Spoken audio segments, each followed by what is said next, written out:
अगर जी सानू कोई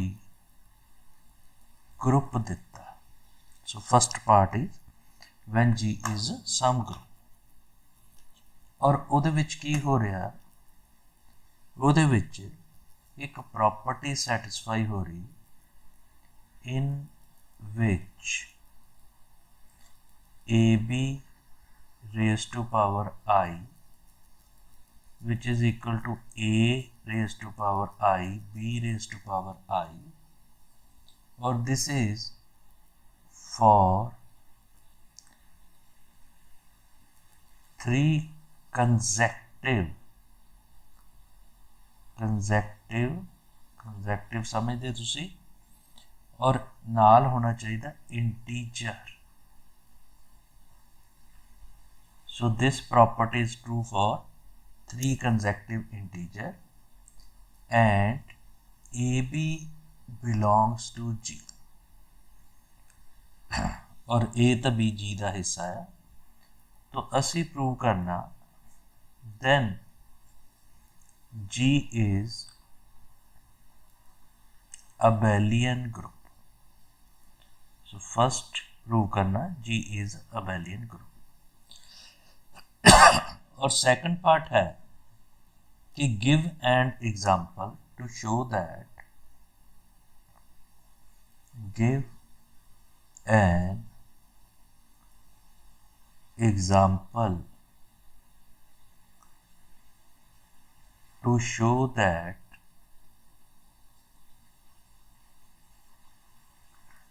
this result is not hold for semi group. This result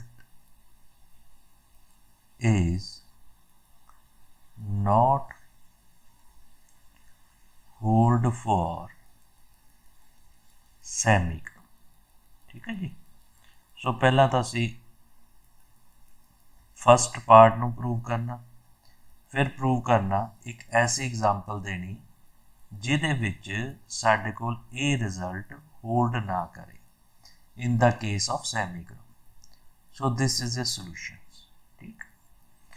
Now this result is true for 3 consecutive integer. ठीक. तो सानू पता consecutive integer आपां किहड़े लै सकदे हैं, n, n plus 1, n plus 2. So I take I is equal to n, n plus 1, और third term लै ली n plus 2. ठीक है जी. ये साडे कोल कंजैक्टिव इंटीजर हो गए. सो साडे कोल ये कंडीशन ट्रू है इन्हां तिन्नां इंटीजर दी. सो ਇਹਦਾ मतलब for AB belongs to G,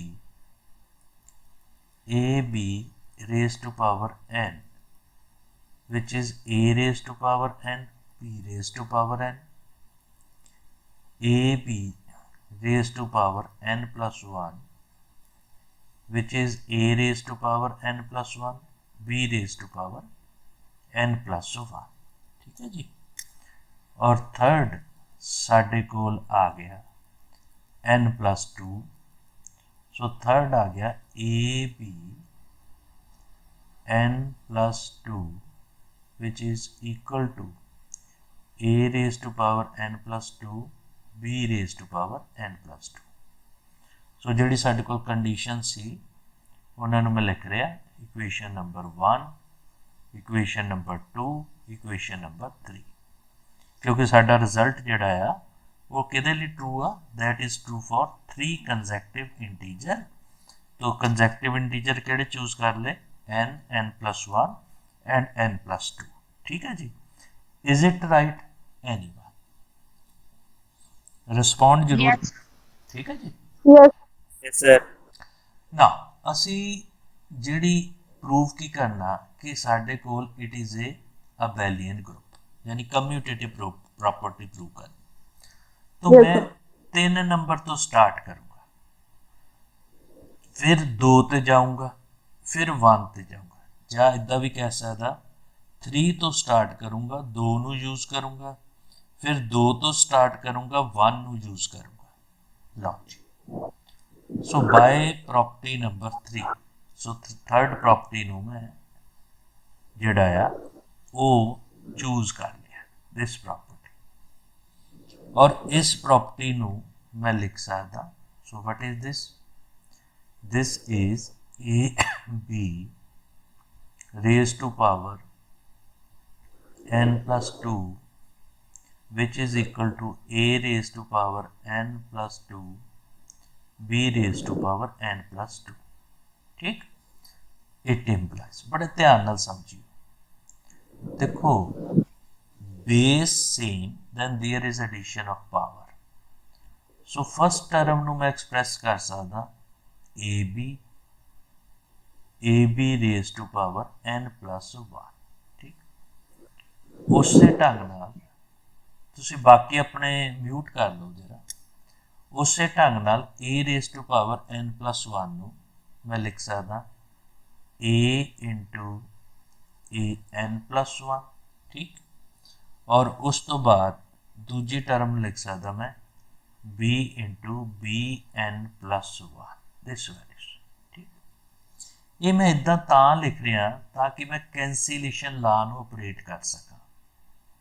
cancellation ला कितना लगूगा, क्योंकि बाय प्रॉपर्टी नंबर 2 इनू मैं सिंपलीफाई कर सकता a raise to power n plus 1 b raise to power n plus 1, तो b raise to power n plus 1 last च आएगा, तो इधर भी मैनू लास्ट च चाहिए, a मैनू फस्ट ते चाहिए, तो a आपां ऑलरेडी फस्ट ते रखा है। So here I used by equation number 2, equation number 2 नू यूज किया, ये बन गया ए B a raised to power n plus 1 b raised to power n plus 1, this is equal to a n plus 1 into b, last लिखो b n plus 1, simplify कर लिए, this term is a b a raised to power n plus 1 into b raised to power n plus 1, and this term is a raised to power n plus 1 b into b raised to power n plus 1। हुण साडे कोल g है group, group दे विच cancellation ला hold हुंदा, तो left cancellation ला apply किया तो आ खत्म हो जाऊगा, right cancellation ला apply किया तो आ टर्म खत्म हो जाएगी। सो इट इंप्लाइज साढ़े को की बचा b a raise to power n plus 1 which is equal to A raise to power n plus 1 b, so this is by cancellation law, ठीक। और कैंसिलेशन ला क्यों अप्लाई होया, क्योंकि साढ़े को जी ग्रुप है, अदरवाइज अप्लाई नहीं सी होना, तो ये मेरे को इक्वेशन 4 आ गई। सो 3 तक सी, तो मैं इक्वेशन नंबर जी है 4th जी है वो तैयार कर ली, ठीक। So this is A equation number 4। हुण आपां इस तो अगे चलिए, 4 तक आपां रिजल्ट नूं प्रूव कर लिया। 5 च की करना, असी 2 नूं चूज करना और अप्लाई की करना 1, ठीक। सो बाय 2 साढ़े कोल वैल्यूज़ की है ए B raise to power n plus 1, this is equal to A raise to power n plus 1 b raise to power n plus 1, ठीक है जी। सो इट इंप्लाइज है ना, हुण बाय इक्वेशन नंबर 1 साढ़े कोल जिहड़ी फस्ट टर्म है इनू लिख सकते a N plus 1 b N plus 1 which is equal to a N plus 1 b N plus 1, ठीक है जी। सो ये अच्छा, ये तो चलो आप लिखा ही होया, पर ये आप यूज़ की करांगे बाय 1, तो साढ़े को जिहड़ा ये कीता ही है, ये असी इनू बाय 1 बाद यूज़ करते, फस्ट बेस सेम आ पावर द एडिशन, सो इनू मैं एक्सप्रैस कर सकता ए बी इंटू ए बी दी पावर n, ठीक।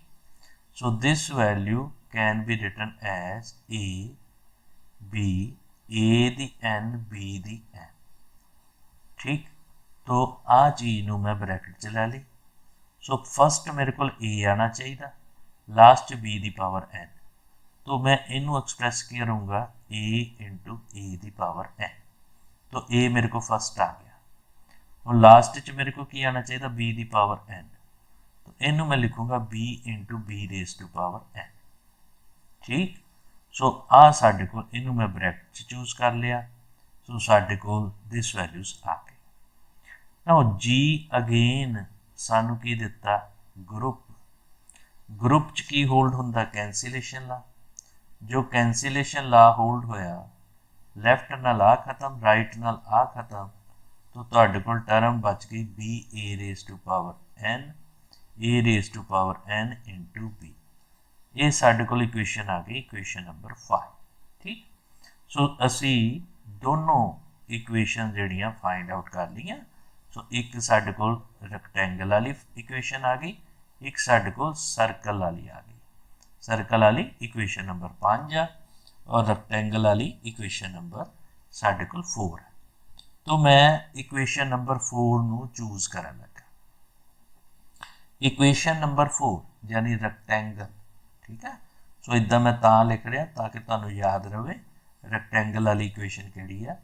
सो बाय इक्वेशन नंबर 4 असी की फाइंड आउट किया, B A raise to power n plus 1 and this is equal to A raise to power n plus 1 into B, this ये find out किया। अच्छा जी, हुण आपां इनू एक्सप्रैस कर सकते हैं ए एन प्लस 1 नूं मैं ब्रेक कर सकदा, तोड़ सकदा।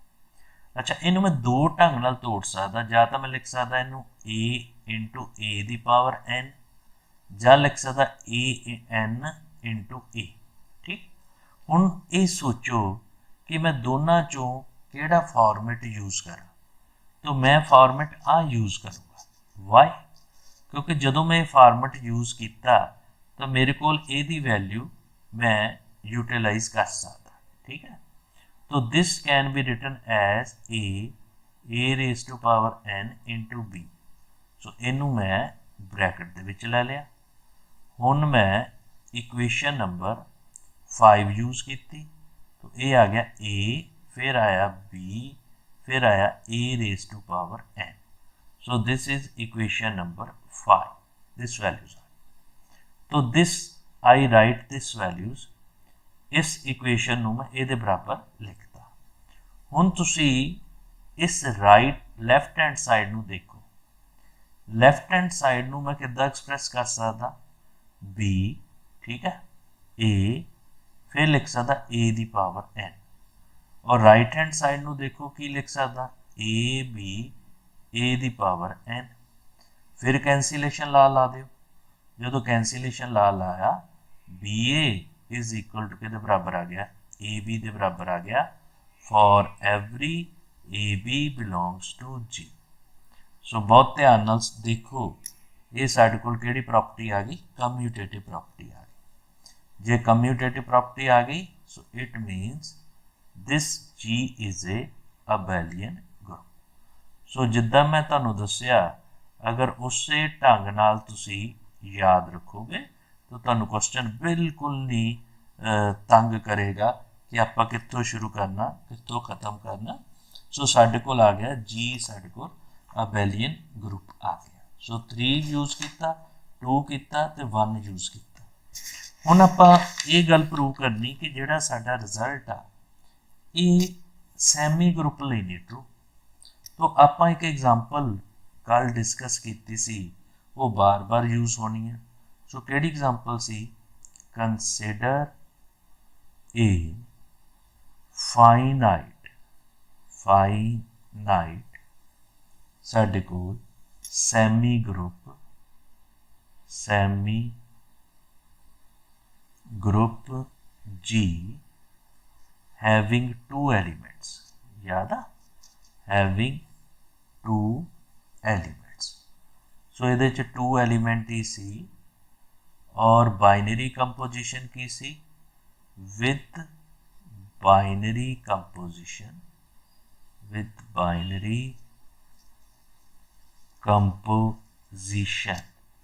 की सी कि ए बी अगर मल्टीप्लाई करते हैं तो कि बराबर वैल्यूज आ जाती नंबर 2 ए बी साढ़े को कि बराबर है बी के।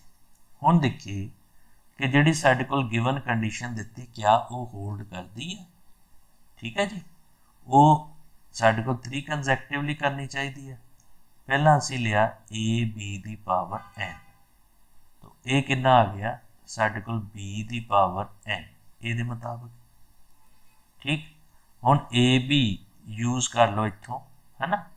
ए बी नूं मल्टीप्लाई किया कितना आंदा बी, तो b raise to power N तो b raise to power N, ये दोनों सेम हो गए। यदा मतलब एन ली कंडीशन ट्रू हो गई। इधर तुसी ए बी दी पावर एन प्लस 1 लोगे, ये की हुंदा B N plus 1 A N plus 1। Check करिए होल्ड करदा। यदा प्रोडक्ट करोगे तो तुहाडे कोल जिहड़ी है साडे कोल वैल्यूज़ क्या आएगी, आपां इहनूं चैक कर लैंदे आ। इत्थे असीं प्रूव करना सी, ये आ गया साडे कोल ए बी दी पावर एन। सो हेयर असी मैं लिख भी देना प्रॉपर्टीज। सो साडे कोल प्रॉपर्टी क्या है, असी प्रॉपर्टी प्रूव करनी है कि जिहड़ी साडे कोल होल्ड वैल्यूज हो रही है ए बी दी power i which is equal to a i b raise to power i, ये प्रूव करना for 3 consecutive integer, 3 consecutive integer. ठीक, सो मैं तुहानूं इन दसदा किद्दां प्रूव करांगे। तुसीं आ जिहड़ा अंदर ए बी है, दिस ए बी, ਇਹਦਾ प्रोडक्ट किया वैल्यू कितनी आ गई बी आ गई। ठीक, पावर आई आ तो तुहाडे कोल लैफ्ट हैंड साइड की बन गया बी दी पावर आई, राइट हो गई जी। हुण आपां इस पासे देखिए राइट हैंड साइड ते दो एलीमेंट का प्रोडक्ट हुंदा पहला तो दूजा, वैल्यू किहदे बराबर आंदी नंबर 2 दे, तो ये भी बन गया बी दी पावर आई। सो इसका मतलब दोनों लैफ्ट हैंड साइड तो राइट हैंड साइड साडे कोल बराबर है। जे बराबर है तो यदा मतलब जिहड़ी गिवन कंडीशन आ वो फॉलो हो रही है, यानी गिवन कंडीशन जिहड़ी आ वो ट्रू हो गई। तो फाइनाइट सैमी ग्रुप भी हो गया, बट गिवन कंडीशन भी ट्रू होगी, but this is not a abelian, G is not abelian. Check कर लेंगे अबेलियन की हुंदा ए बी तो बी ए साडे कोल सेम होना चाहिए। हुण आपां ए तो बी नूं मल्टीप्लाई किया वैल्यू आएगी बी, दूजे पासे बी तो ए नूं मल्टीप्लाई किया वैल्यू कितनी आएगी ए आएगी। ए तो बी साडे कोल की है distinct element, it means A B और बी ए भी साडे कोल नॉट इक्वल होंगे। जो नॉट इक्वल होंगे then it means it is not a commutative. So commutative property जिहड़ी है वो होल्ड तो हो रही किहदे लई, साडे कोल जिहड़ा फस्ट पार्ट है ग्रुप लई होल्ड हो रही है, पर सैमी ग्रुप लई ये प्रॉपर्टी होल्ड नहीं। Next example question number 8, for any a comma x belongs to G. ठीक, और जी सानू ग्रुप देता है, so it is a group. तो असी प्रूव करना शो दैट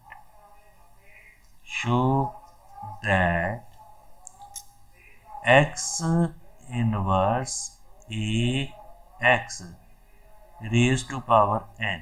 ठीक है, एन की है ये बारे बाद च गल करते हैं, which is equal to X inverse A the power N into X for every N belongs to integer. So N साडे कोल इंटीजर आ गया। ठीक, सो ये लई आपां ये रिजल्ट प्रूव करना, जी सानू ग्रुप दिता और असी ਜਿਹੜੀ ਸਾਡੇ ਕੋਲ ਗਿਵਨ ਕੰਡੀਸ਼ਨ ਆ ਇਹ ਪ੍ਰੂਵ ਕਰਨੀ ਹੈ ਔਰ ਇਹਦੇ ਵਿੱਚ n ਇੰਟੀਜਰ ਹੈ। ਦੇਖੋ ਇੰਟੀਜਰ ਹੈ ਤਾਂ ਸਾਡੇ ਕੋਲ 3 ਕੇਸ ਬਣ ਜਾਣਗੇ।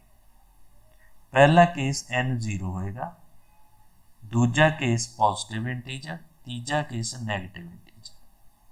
सो केस नंबर 1 फस्ट टाइप लै ली। इस केस च मैं अज्यूम कर लिया n इक्वल टू 0। सो मैं प्रूव करना चाहना लैफ्ट हैंड साइड ते राइट हैंड साइड सेम हो जाए। तो पहला मैं लैफ्ट हैंड साइड चेक करा लगा, x inverse a x the power n। Now what is n? n is 0, x inverse ax the power 0। तो किसी भी टर्म की पावर 0 के बराबर आ गई 1 ते। हुण आपां राइट हैंड साइड चेक कर लीए, x inverse a 0 x।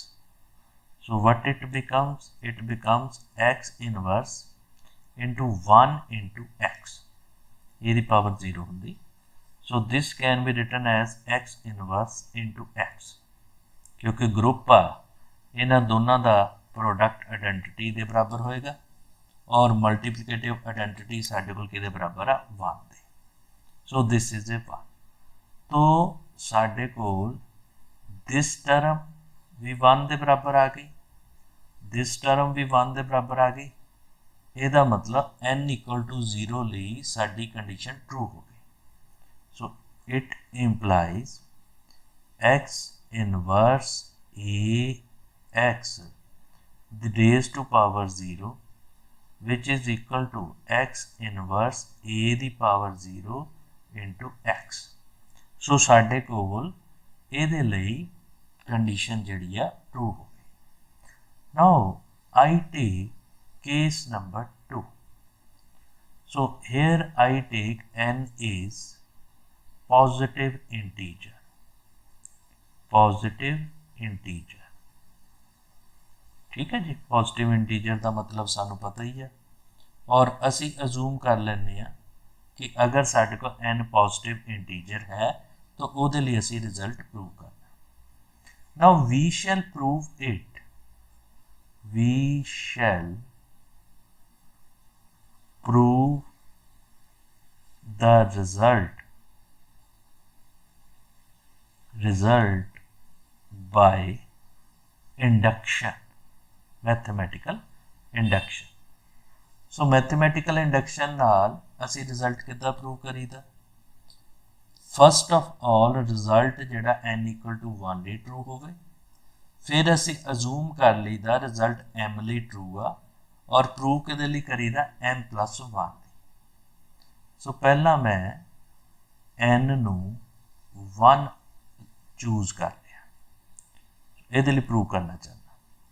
तो ये मेरे को x inverse a x raise to power 1 left hand side हो गई, राइट हैंड साइड हो गई x inverse a1 into x.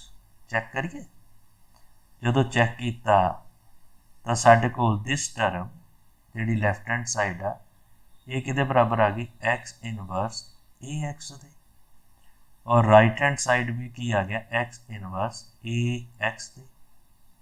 ਇਹਦਾ मतलब result is true for n equal to 1। हुण आपां अजूम करांगे कि result is true for n equal to m, यानी assume result is true for n equal to m। ठीक, ਇਹਦਾ मतलब की होया? ਇਹਦਾ मतलब होया x inverse a x raise to power m नू मैं रिप्रजेंट कर सकता इन दिस वे। ठीक, so I write it as equation number 1। Prove मैं किहदे लिए करना? m plus 1। So I write x inverse a raise to power m plus 1। हुण तुहानू तरीका पता है कि इनू आपां तोड़ लईदा हुंदा, x इनवर्स ए एक्स फिर आ गया x इनवर्स ए एक्स की पावर एम दे विच। ठीक है, ये मैं क्यों ब्रेक किया, क्योंकि मेरे को ये वैल्यूज़ है जिहड़ी मैं यूज़ कर सकदा और उन्होंने मैं हुण यूज़ करन लगा। वो वैल्यूज़ की बन गई, x inverse A the power m into x. So this is by equation number 1। ठीक है जी। Now this can be written as x inverse a, फिर आया एक्स, फिर आया एक्स इनवर्स ए दी पावर एम इंटू एक्स। आ कंबाइन कर दियो और ये किहदे बराबर होएगी, आइडेंटिटी दे। और आइडेंटिटी यदि की है ई नाल करना, ई कर लो चलो, तो एक्स इनवर्स ई कंबाइन करता ए दी पावर एम इंटू एक्स। सानू पता अगर आइडेंटिटी किसी ना मल्टीप्लाई करती है वो वैल्यू कितनी रह जाती, itself. It means x inverse a into a the power m into x. इनू फिर कंबाइन कर दईए, so what we get x inverse A the power m plus 1 into x. तो रिजल्ट साढ़े को ट्रू हो गया n equal to m plus 1। So in this case, so result is true for n equal to m plus 1। ठीक, ਇਹਦਾ मतलब result is true by induction. अगर result induction नाल ट्रू हो गया तो असी पॉजिटिव इंटीजर ਲਈ रिजल्ट ਜਿਹੜਾ वो प्रूव कर चुके हैं। सो केस नंबर 3, अगर मेरे को n है लैस दैन 0, ये साढ़े को आ गया नैगेटिव इंटीजर, तो उस केस दे विच n नू मैं रिप्रजेंट करूँगा -m और m साढ़े को की आ जाएगा ग्रेटर दैन 0, है ना। m हो गया पॉजिटिव इंटीजर, यानी n नू मैं माइनस च एक्सप्रैस करता और पॉजिटिवली रिजल्ट ट्रू आ, इस करके उहदा आपां यूज़ करांगे। So this is x inverse a x दी पावर n। ठीक, सो n दी वैल्यू पुट करिए, x inverse a x raise to power आ गया -m। हुण इत्थे टैक्नीक नू समझियो, -m नू मैं m दे विच किद्दां कन्वर्ट करना, इनू मैं लिख सकदा एक्स इनवर्स ए एक्स, है ना, और यदी पावर m, फिर सारे दी पावर मैं -1 लै ली। ठीक है जी। सो -m नू -1 ते m लिख सकदा, सो -1 अलग करता और दिस वैल्यूज नू रिप्रजेंट करता। सानू पता पॉजिटिव इंटीजर ਲਈ साडा रिजल्ट ट्रू आ, so it means this term can be written as x inverse, फिर आया a the power m into x, फिर सारे दी पावर आ गई -1। देखो पॉजिटिवली ट्रू आ, ਉਹਦੀ वैल्यू इत्थे मैं इदा रिप्रजेंट करती। इस तो अगे चलिए, ये सारे प्रोडक्ट का की आ गया -1 और रिवर्सल ला की हुंदा ए बी, आपां जदों 2 का प्रोडक्ट लेने हैं तो उहदा इनवर्स की हुंदा b inverse into a inverse. इन्हूं रिवर्सल ला कहने, अगर 3 वैल्यूज़ हो जाएंगे या 4 हो जाएंगियां तो ये हो जाएगा सी इनवर्स बी इनवर्स तो ए इनवर्स। अगर 4 हो जाएंदियां ए बी सी डी, ये हो जाएगा D inverse C inverse B inverse A inverse. So reverse process दे विच रिप्रजेंट कर सकते हैं। So this can be written as X दी पावर -1, यदा आ गया इनवर्स, फिर आया ए माइनस एम यदा इनवर्स, फिर आया एक्स -1 का फिर इनवर्स। तो this can be written as x -1 दूजी टर्म आई ए माइनस एम, तीजी टर्म रह गई एक्स, क्योंकि इनवर्स का इनवर्स साढ़े कोल की हो जाता itself. So this can be written as x inverse a minus m है एन के बराबर into x. So this result is true for a negative integer. सो साढ़े कोल बाकियां लिए भी हो गया, नैगेटिवली हो गया। So it means the result is true. So उस केस दे विच this question here the statement is if G is abelian group, सो ਇਹਦੇ ਵਿੱਚ ਕਮਿਊਟੇਟਿਵ ਪ੍ਰੋਪਰਟੀ ਵੀ ਹੋਲਡ ਹੋ ਰਹੀ ਹੈ, ਗਰੁੱਪ ਤਾਂ ਹੈ ਹੀ ਹੈ। ਦੈਨ ਅਸੀਂ ਪ੍ਰੂਵ ਕਰਨਾ then for all AB belongs to G, ठीक, AB belongs to G, तो ਅਸੀਂ प्रूव करना show that AB raised to power n which is equal to A raised to power n B raised to power n, और n साढ़े कोल है integer, n belongs to Z, ठीक है। सो साढ़े कोल आपां इस प्रॉपर्टी नूं प्रूव करना, और गिवन की दिता साढ़े कोल अबेलियन ग्रुप, अबेलियन मतलब कम्यूटेटिव प्रॉपर्टी भी होल्ड हो रही।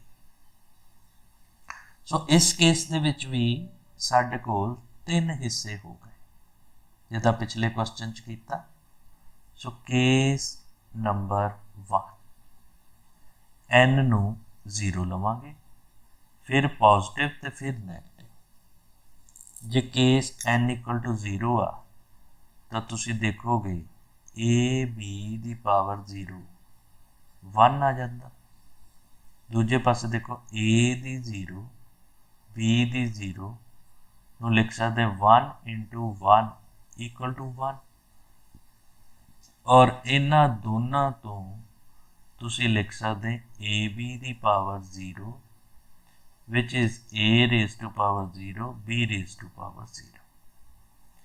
ਇਹਦਾ मतलब साढ़े कोल की आ गया कि साढ़े कोल गिवन जिहड़ा रिजल्ट है वो ट्रू हो गया।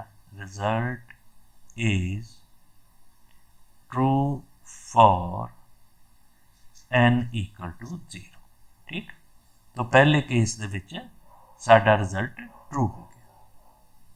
Case number 2,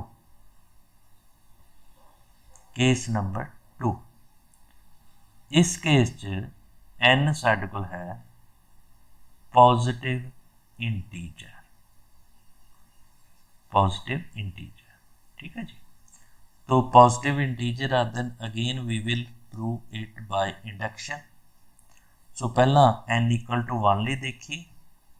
so as we know that a B raise to power 1 a b के बराबर आंदा, A1 B1 V A b के बराबर आंदा। सो इन्हां दोनों तो इंप्लाइज हो जाएगा a B raise to power 1 a raise to power 1 b raise to power 1। So it means result is true for n equal to 1, एक हो गया। हुण आपां अजूम करांगे कि रिजल्ट ट्रू है m टर्म वाली।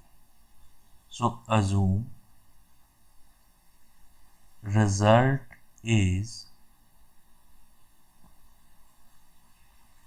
ट्रू फॉर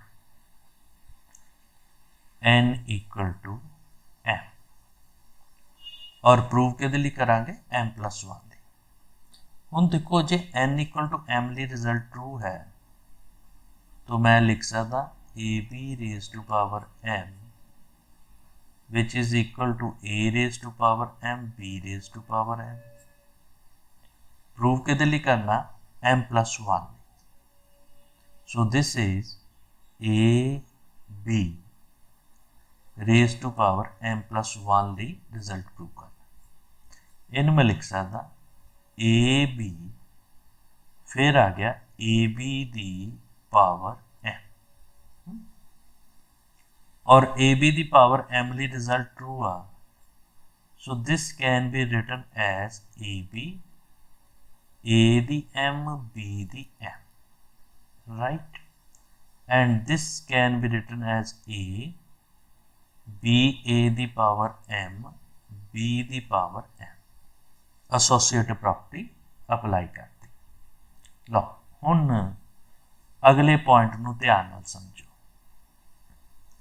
जी सानू दिता अबेलियन ग्रुप, ठीक, जदों अबेलियन ग्रुप आ ते इहदे च कम्यूटेटिव प्रॉपर्टी हुंदी है। कम्यूटेटिव प्रॉपर्टी की हुंदी a b is equal to b a. हुण इनू ए बी की तरह ना सोचो, इनू सोचो first element into second element can be written as second element into first element. इस ढंग नाल सोचो, ठीक। जे इस ढंग नाल सोच लिया, हुण इस पोजीशन च आ जाओ। हुण देखो बी एलीमेंट जी का हैगा, कोई प्रॉब्लम नहीं। ए दी पावर एम बारे देख लीए, देखो जे ए जी का एलीमेंट है, क्लोजर प्रॉपर्टी नाल ए स्केयर भी चला गया जी च, ए क्यूब भी चला गया जी च, करते जाइए ए दी एम भी जी च चला गया। सो मतलब दोनों एलीमेंट जी दे है। तो पावर ना देखिए, सिर्फ देखिए कि दोनों एलिमेंट जी च एलिमेंट है। तो this is A first element and this is A second element, ठीक। तो कम्यूटेटिव प्रॉपर्टी नाल अगर असी अप्लाई की तो ये आपस च इंटरचेंज हो जाएगी। So this can be written as A raise to power M B into B raise to power M. So this can be written as a raised to power m, b raised to power m, and this can be written as a raised to power m plus 1, b raised to power m plus 1। तो असी result prove कर लिया positive integer ली, यानी m plus 1 ली हो गया। यदा मतलब result is true bye साडे कोल इंडक्शन। हुण साडे कोल आ गया तीजा केस। सो केस नंबर 3, इस केस च n की है नैगेटिव इंटीजर, तो n नू मैं की लिखूंगा -m, और m साडे कोल की होएगा पॉजिटिव नाल दे नाल इंटीजर, ठीक है जी।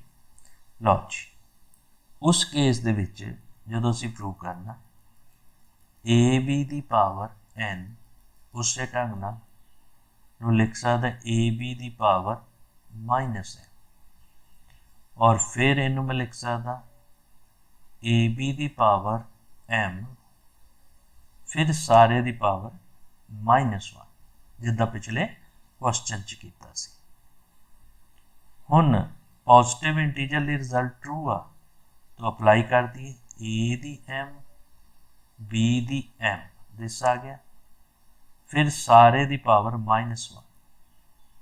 हुण अप्लाई करिए रिवर्सल का, ये आ गया बी दी पावर एम, सारे the power -1, A the power M, सारे दी पावर -1। सिंपलीफाई किया, B raise to power -m, A raise to power -m, value put की, ये आ गया ए the B the N, A the N, ठीक। पर असी प्रूव की करना चाहते हैं, प्रूव करना चाहते हैं ए दी पावर एन ते बी दी पावर एन, ये उल्ट आ गया। तो इत्थे असी कम्यूटेटिव प्रॉपर्टी का सहारा लवांगे। साडे कोल कम्यूटेटिव प्रॉपर्टी नाल आपां इन्हां दोनों एलीमेंट्स नूं आपस दे विच इंटरचेंज कर सकते हैं। सो ये बन गया ए दी पावर एन, बी दी power n. So it means result is true for negative integer. ठीक, तो जीरो ਲਈ भी हो गया, पॉजिटिव ਲਈ भी हो गया, नाल दे नाल नैगेटिव इंटीजर ਲਈ भी हो गया। ਇਹਦਾ मतलब साडा रिजल्ट ਜਿਹੜਾ ਆ ਉਹ true।